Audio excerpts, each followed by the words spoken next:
In the winter of 1941, as icy winds swept across the Imperial Japanese Navy headquarters in Tokyo, a handful of mathematicians, engineers, and naval strategists gathered around a long wooden table.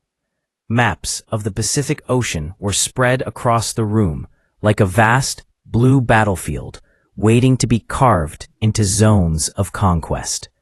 They believed they were constructing a precise mathematical model, one built on fuel consumption, ship speeds, carrier range, aircraft endurance, industrial output, and projected American naval strength. What no one in that room realized was that buried within all the numbers, all the charts, all the confident calculations, was a single mistake. It was small, almost trivial, but its consequences would ripple outward with the force of history itself. It was this one tiny mathematical error, this fatal miscalculation, that helped doom the Japanese Empire long before Pearl Harbor's first bomb even fell. The story begins with Japan's unshakable belief that the Pacific War would be fast, decisive, and overwhelming. Their admirals insisted victory depended on one thing: hitting the United States so hard at the start that America would lose the will to fight.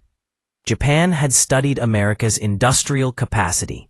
It knew the U.S. was capable of producing thousands of ships, planes, and tanks each year. And Japan, with its limited resources and tiny industrial base, had no illusions about fighting a long war. Time itself was America's greatest weapon, so Japan's mathematicians were ordered to calculate exactly how much time Japan would have after a preemptive strike before America's industrial engine became unstoppable. They worked tirelessly, turning war into equations, production lines into probability charts, and naval battles into statistical forecasts. And then it happened. A simple error in a single calculation regarding America's shipbuilding speed. A decimal point was misplaced. A ratio between aircraft carrier production and steel allocation was incorrectly rounded. Japan believed America could produce only a few carriers per year if fully mobilized. The real number, correctly calculated, was not 2, not 4, but closer to 10 or more annually once wartime production hit peak efficiency. This miscalculation was catastrophic because it shaped Japan's entire war plan. Believing America's industrial response would be slow, Japan felt confident it could dominate the Pacific for years. They were disastrously wrong. This error didn't just appear in one report. It spread like a whisper of false hope through every level of strategic planning. Admirals discussed battle plans built on this faulty assumption. Naval architects approved shipbuilding schedules based on it. Even the emperor, briefed through layers of filtered optimism, believed Japan had a realistic chance to win. And as the war loomed closer, Japanese naval intelligence reinforced the mistake rather than questioning it. They assumed America's peacetime shipyard inefficiencies would continue into wartime. But the United States was not Japan. Its factories were vast, automated, and hungry for work. Once mobilized, they could churn out ships faster than any nation in human history.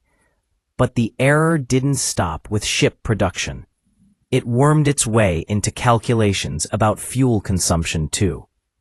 Japanese analysts misjudged how much oil they would need to sustain a long-range Pacific campaign. Japan had no domestic oil, and their reserves were frighteningly low. They calculated that seizing the Dutch East Indies would supply enough fuel to last years. Yet this estimate also rested on flawed math. Japan underestimated how much oil its fleet consumed at cruising speed, and completely failed to anticipate how much more would be burned during constant combat operations. Their models assumed short bursts of fighting, followed by long periods of naval rest. But the Pacific War became a marathon of attrition. Every battle, every convoy, every long-range patrol, burned fuel Japan simply didn't have. These two mathematical mistakes, America's underestimated output and Japan's overestimated fuel capacity, interlocked like gears inside a machine built to fail. When Pearl Harbor was launched on December 7, 1941, Japan believed it had bought itself 6 months of freedom to conquer the Pacific and establish a defensive perimeter. In reality, America had begun converting its factories to wartime production weeks earlier, quietly preparing for the worst. The math was already against Japan before the first torpedo struck the USS Arizona. Within months, American shipyards were humming around the clock. Thousands of workers poured into the Kaiser shipyards in California and Oregon. American engineers designed modular construction processes that slashed shipbuilding times from months to mere weeks. Liberty ships rolled off the line so fast that Japan's admirals, even when presented with the terrifying numbers, thought they were impossible. Propaganda, lies. But they weren't. The United States had become what Japan feared most, an unstoppable manufacturing titan. Meanwhile, Japan's fuel situation deteriorated far faster than predicted. Their engines sputtered on low-quality crude. Tankers were hunted down. Submarines targeted supply lines with brutal efficiency. Japan discovered too late that their single miscalculated formula had set their entire war effort on a countdown clock. As early as 1942, Admiral Yamamoto, the architect of Pearl Harbor, realized that Japan's moment of superiority was already slipping away. He warned the high command that America was like a giant steel machine waking from sleep. But even Yamamoto underestimated just how fast the United States could rebuild. When the Battle of Midway arrived, Japan expected a weakened enemy with only 1 or 2 carriers. Instead, America fielded 3 with more on the way. Japan thought the Pacific would remain relatively quiet for years. Instead, American forces launched relentless counterattacks. Every Japanese loss became permanent, while every American loss was replaced within months.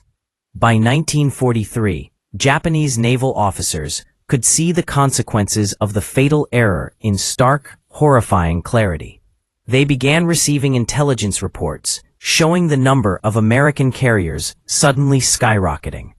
They watched radar images of enemy fleets that should not exist for another 2 years.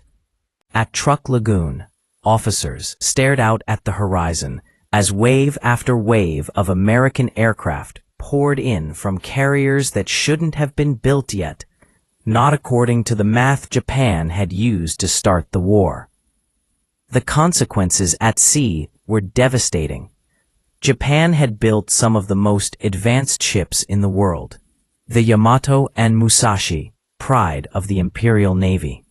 But these giants were starving for fuel, unable to operate at full power.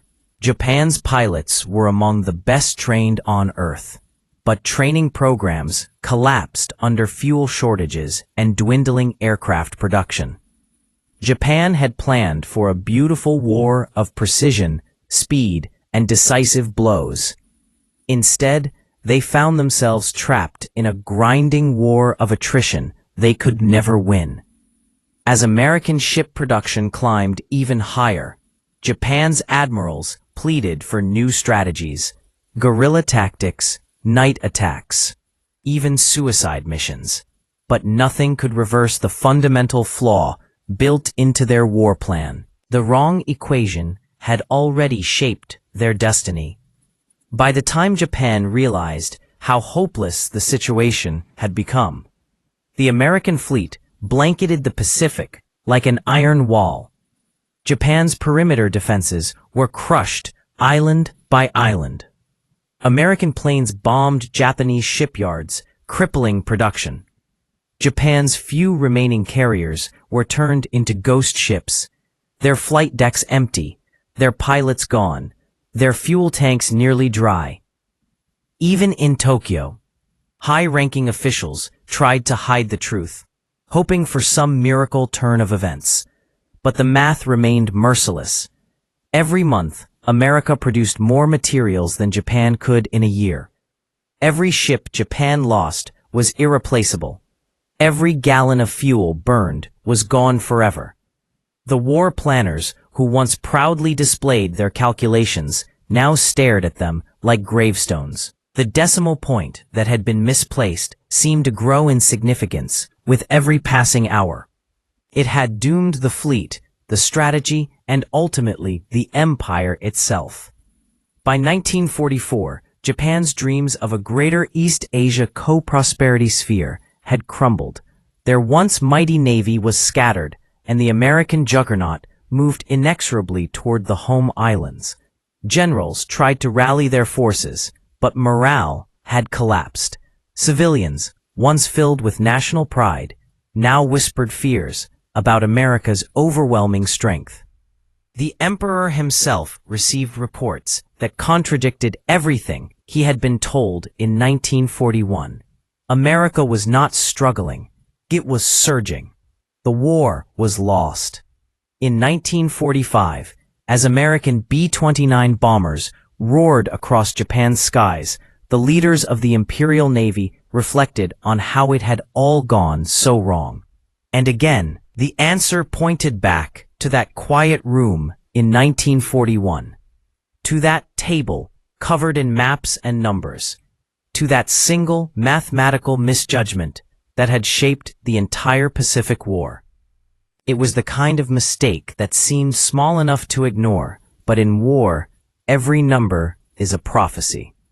Japan had built its strategy on the wrong prophecy, and the cost was unbearable.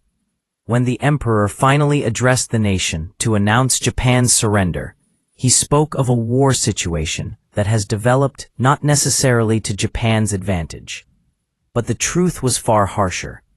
The Japanese Empire had lost the war long before Hiroshima, long before Midway, long before Guadalcanal. It lost on the day its war planners put faith in faulty mathematics, on the day a decimal point was misplaced, on the day a small error became a fatal one. And so, the story of Japan's downfall in World War II is not just a tale of bravery, tragedy, or grand strategy. It is also a reminder of how fragile empires can be, how a single miscalculation, one number, one formula, one false assumption, can alter the course of nations. The Japanese Empire didn't fall only to American might. It fell to its own mistaken belief that numbers could not lie. But numbers do lie when humans place them in the wrong places. And in 1941, one fatal math error did exactly that.